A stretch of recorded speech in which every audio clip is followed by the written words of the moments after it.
All right, some of the biggest recruits on this side of the state have already made their decisions on where they'll be playing their college football.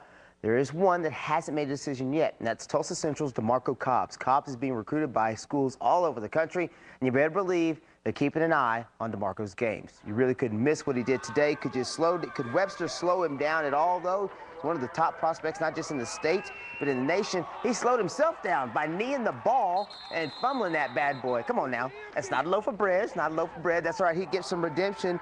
Still, DeMarco here kicks back and hits Curtis Williams for the touchdown. There you go. The extra point makes it 7-0. Central on top. This time, Cobb's going to go ahead and keep it himself. He does this just as well. Evading the tacklers, stretching out, using that long frame to get in the end zone. Take a 14-0 lead, 13-0 at that point, and they go on to win 32, or they're winning 32-0 in the third. All right, how about Berryhill and Glenpool? Glenpool only allowed about 50 points all of last season, so Berryhill have to be on their game to get this one going. Tied at 7. Tyler Brown throws it to Cameron Young, who gets it to the 10-yard line for Berryhill. A couple of plays later, Tyler Brown to Cody Johnson, but it's picked off right here, boom, by Drew Mollencup of Glenpool. The score remains 7-7 at the half. Third quarter, though, Derek Allen, you'll see him here, throws it off to Anthony Haley. Ooh, right spot, right time. Ooh, I think he might have touched the out-of-bounds line. 30-yard for his 30-yard touchdown. Extra point gets blocked. Glenpool winning, though, 26-7 in the fourth. All right, here's some scores for you.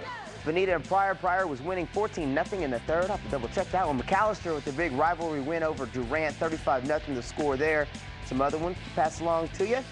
Skytook losing to Hilldale in the fourth, 13-29. And in 2 overtimes, Tahlequah and Catoosa still tied at 14. Somebody got to score eventually in that bad boy. All right, some more scores. Collinsville winners over Manford 42-0.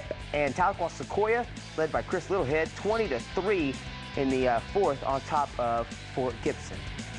All right, there you go. There aren't many teams that can say they've won 28 games in a row with that kind of win streak. Comes back-to-back state championships. But if there's anyone who wants to knock the Cascia Hall Commandos down a notch or two, it's got to be Holland Hall. Cascia Hall and Holland Hall in their annual rivalry game. This bad boy's always fun to watch.